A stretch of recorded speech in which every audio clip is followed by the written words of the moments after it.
शुक्रवार व्रत कथा। एक बुढ़िया थी, उसके 7 पुत्र थे। 6 कमाने वाले, एक निकम्मा था।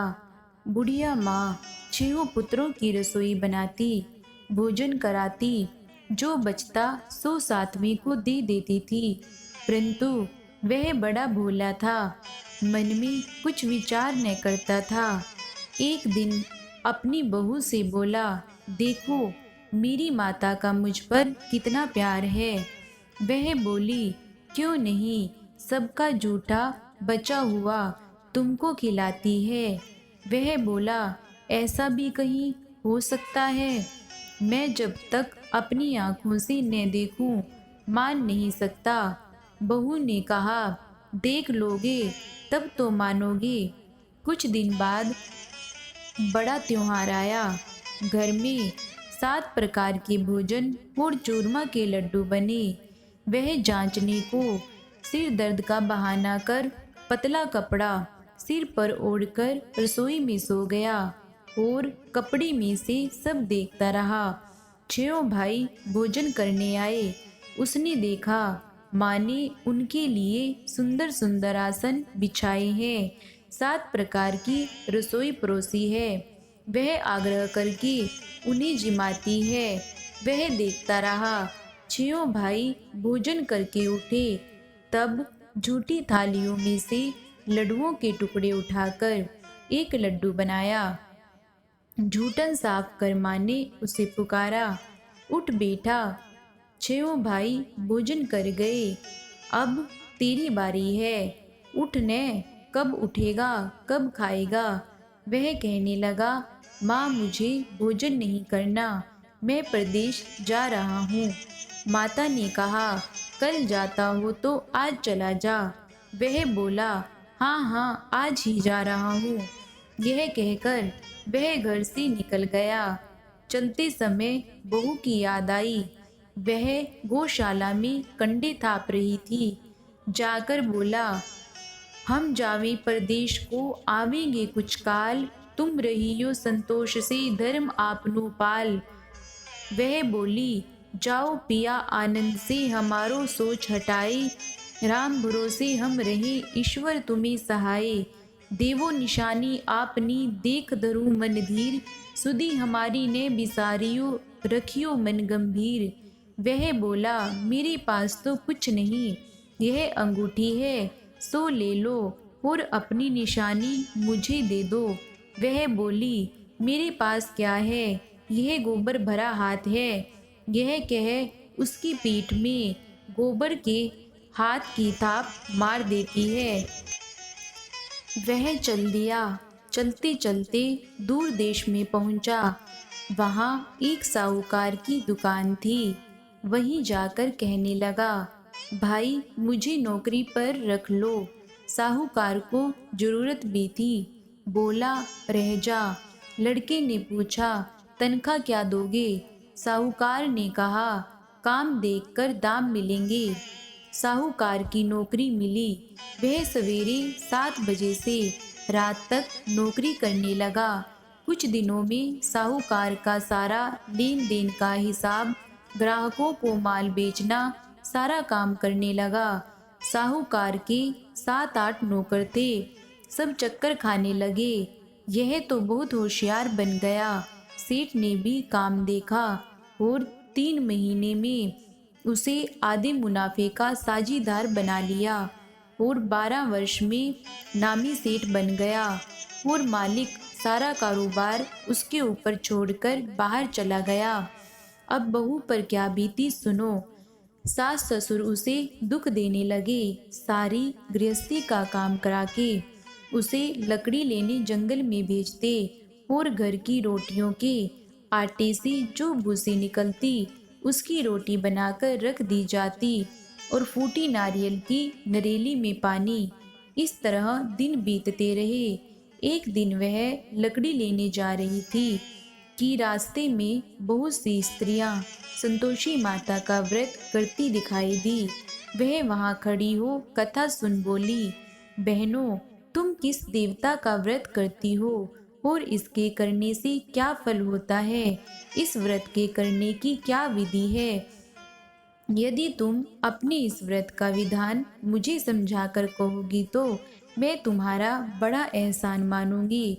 तब उनमें से एक स्त्री बोली, सुनो, यह संतोषी माता का व्रत है। इसके करने से निर्धनता दरिद्रता का नाश होता है, लक्ष्मी आती है, मन की चिंताएं दूर होती हैं। घर में होने से मन को सुख, प्रसन्नता और शांति मिलती है। व्रत के दिन घर में खटाई कोई न खावे।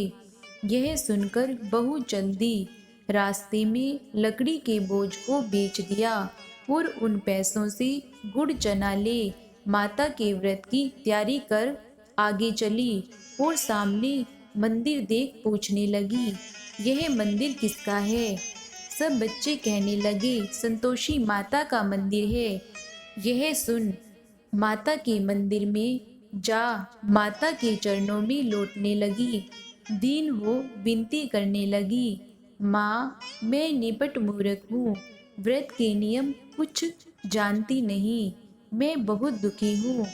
हे माता जगत जननी, मेरा दुख दूर कर, मैं तेरी शरण में हूँ।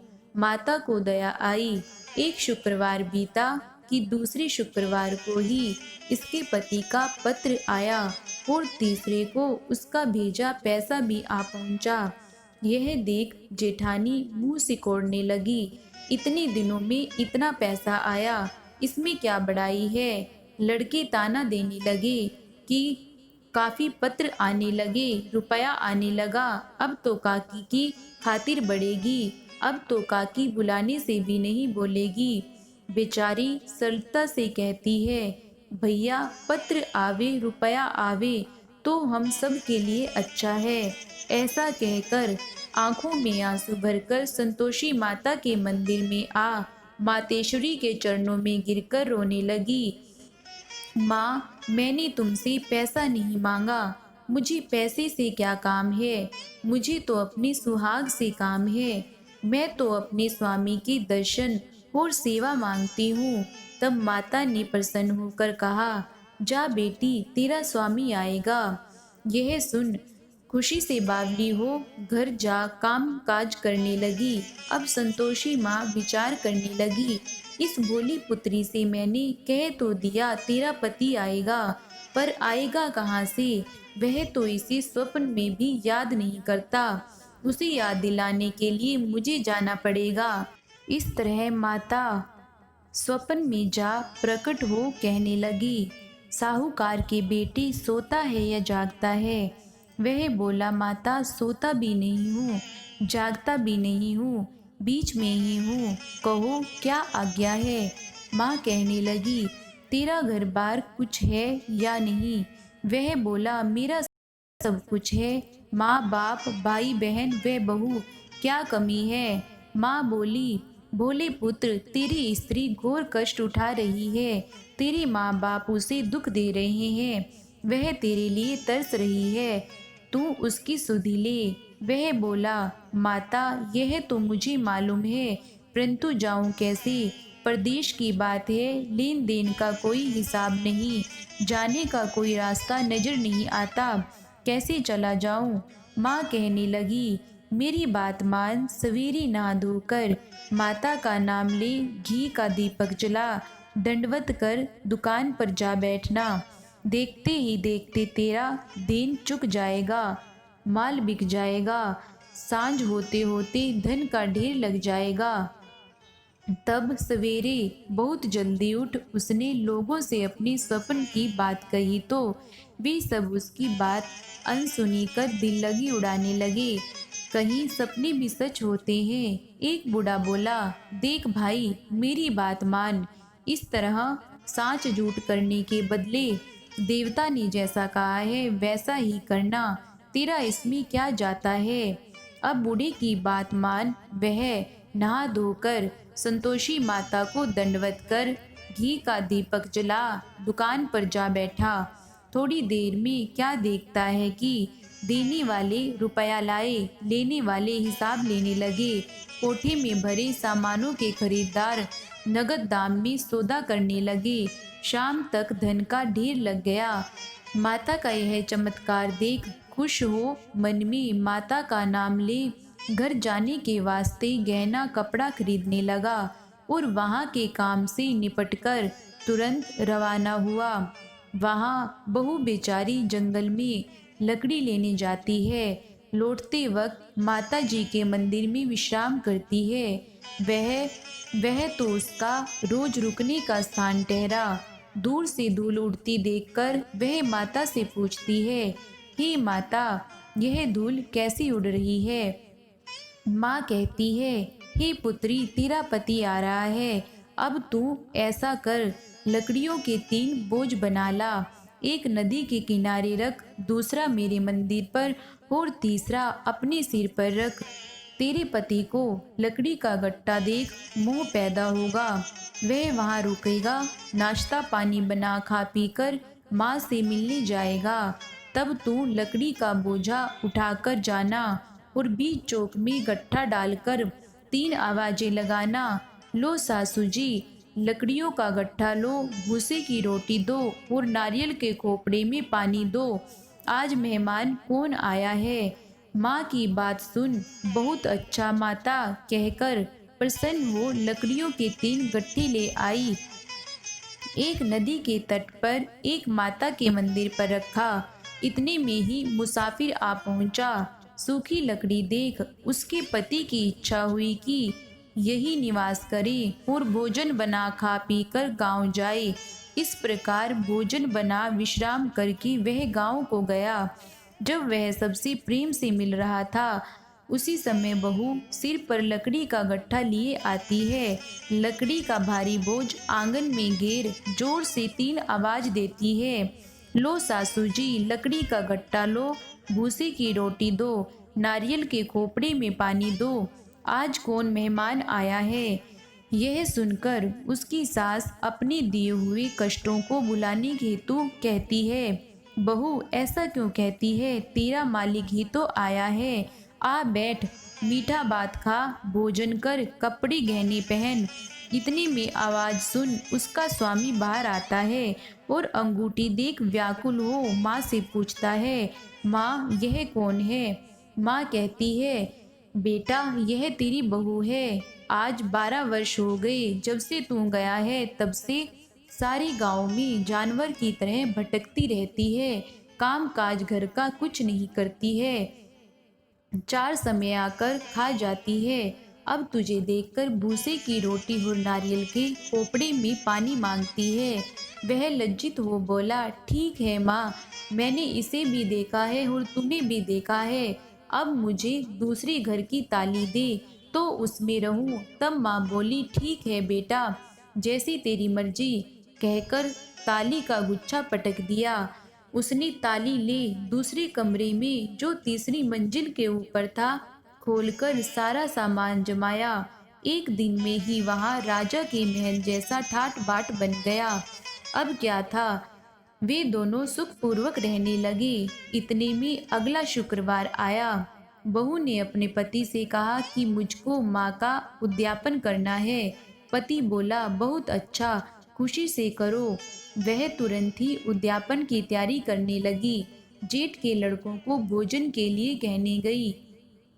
उन्होंने मंजूर किया, परंतु पीछे जेठानी बच्चों को सिखाती है, देखो रे, भोजन के समय खटाई मांगना, जिससे उसका उद्यापन पूरा न हो। लड़के जिमने आए, खीर पेट भरकर खाई, परंतु याद आते ही कहने लगे, हमें कुछ खटाई दो, खीर खाना हमें भाता नहीं, देखकर अरुचि होती है। बहू कहने लगी, खटाई किसी को नहीं दी जाएगी, यह तो संतोषी माता का प्रसाद है। लड़के उठ खड़े हुए, बोले, पैसा लाओ। बोली बहू कुछ जानती नहीं थी, तो उन्हें पैसे दे दिए। लड़के उसी समय उठ इमली लाकर खाने लगे। यह देखकर बहू पर माताजी ने कोप किया। राजा के दूत उसके पति को पकड़कर ले गए। जेठ जेठानी मन माने खोटे वचन कहने लगे। लूट लूट कर धन इकट्ठा कर लाया था, सो राजा के दूत उसको पकड़ कर ले गए। अब सब मालूम पड़ जाएगा जब जेल की मार खाएगा। बहू से वचन सहन नहीं हुए। बहू रोती रोती माता के मंदिर में गई। हे माता, तुमने यह क्या किया? हंसाकर अब क्यों रुलाने लगी? माता बोली, पुत्री, तूने उद्यापन करके मेरा व्रत भंग किया। इतनी जल्दी सब बातें भुला दी। वह कहने लगी, माता, भूली तो नहीं हूँ, ने कुछ अपराध किया है। मुझे तो लड़कों ने भूल में डाल दिया। मैंने भूल से उन्हें पैसे दे दिए, मुझे क्षमा करो। माँ बोली, ऐसी कहीं भूल होती है? वह बोली, माँ, मुझे माफ कर दो, मैं फिर तुम्हारा उद्यापन करूँगी। माँ बोली, अब भूल मत करना। वह बोली, अब भूल नहीं होगी। माँ, अब बताओ वे कैसे आएंगे? माँ बोली, पुत्री, तेरा मालिक तुझे रास्ते में ही आता मिलेगा। वह घर को चली। राह में पति आता मिला। उसने पूछा, तुम कहाँ गए थे? तब वह कहने लगा, इतना धन जो कमाया है उसका टैक्स राजा ने मांगा था, वह भरने गया था। वह प्रसन्न हो बोली, भला हुआ, अब घर चलो। कुछ दिन बाद फिर शुक्रवार आया। वह बोली, मुझे माता का उद्यापन करना है। पति ने कहा, करो। फिर जेठ के लड़कों से भोजन को कहने गई। जेठानी ने एक दो बातें सुनाई और लड़कों को सिखा दिया कि तुम पहले ही खटाई मांगने लगना। लड़के कहने लगे, हमें खीर खाना नहीं भाता, जी बिगड़ता है, कुछ खटाई खाने को देना। वह बोली, खटाई खाने को नहीं मिलेगी, खाना हो तो खाओ। वह ब्राह्मण के लड़कों को लाकर भोजन कराने लगी। यथाशक्ति दक्षिणा की जगह एक एक फल उन्हें दिया। इससे संतोषी माँ प्रसन्न हुई। माता की कृपा होते ही 9वें मास उसको चंद्रमा के समान सुंदर पुत्र प्राप्त हुआ।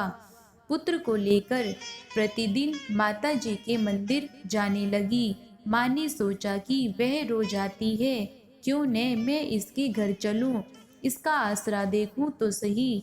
यह विचार कर माता ने भयानक रूप बनाया। गुड़ और चने से सना मुख, ऊपर सूंड के समान होठ, उस पर मक्खियां भिन भिना रही थी। दहलीज में पांव रखते ही उसकी सास चिल्लाई, देखो रे, कोई चुड़ैल चली आ रही है, लड़कों इसे भगाओ नहीं तो किसी को खा जाएगी। लड़के डरने लगे और चिल्लाकर खिड़की बंद करने लगे। बहू रोशनदान से देख रही थी। प्रसन्नता से पागल होकर चिल्लाने लगी, आज मेरी माता मेरे घर आई है। यह कहकर बच्चे को दूध पीने से हटाती है। इतने में सास का क्रोध फूट पड़ा। बोली, रांड इसे देखकर कैसी उतावली हुई है, जो बच्चे को पटक दिया। इतने में माँ के प्रताप से जहाँ देखो वहीं लड़के ही लड़की नजर आने लगे। वह बोली, माँ जी, जिनका मैं व्रत करती हूँ, यह वही संतोषी माता है। इतना कह झट से सारे घर की किवाड़ खोल देती है। सबने माता के चरण पकड़ लिए और विनती कर कहने लगी, हे माता, हम मूर्ख हैं, हम अज्ञानी हैं, पापी हैं। तुम्हारे व्रत की विधि हम नहीं जानते। तुम्हारे व्रत भंग कर हमने अपराध किया है। हे माता, आप हमारा अपराध क्षमा करो। इस प्रकार माता प्रसन्न हुई। माता ने बहू को जैसा फल दिया वैसा माता सबको दे। जो पढ़े उसका मनोरथ पूर्ण हो। बोलो संतोषी माता की जय हो। धन्यवाद। चैनल को सब्सक्राइब, लाइक, शेयर और कमेंट करें।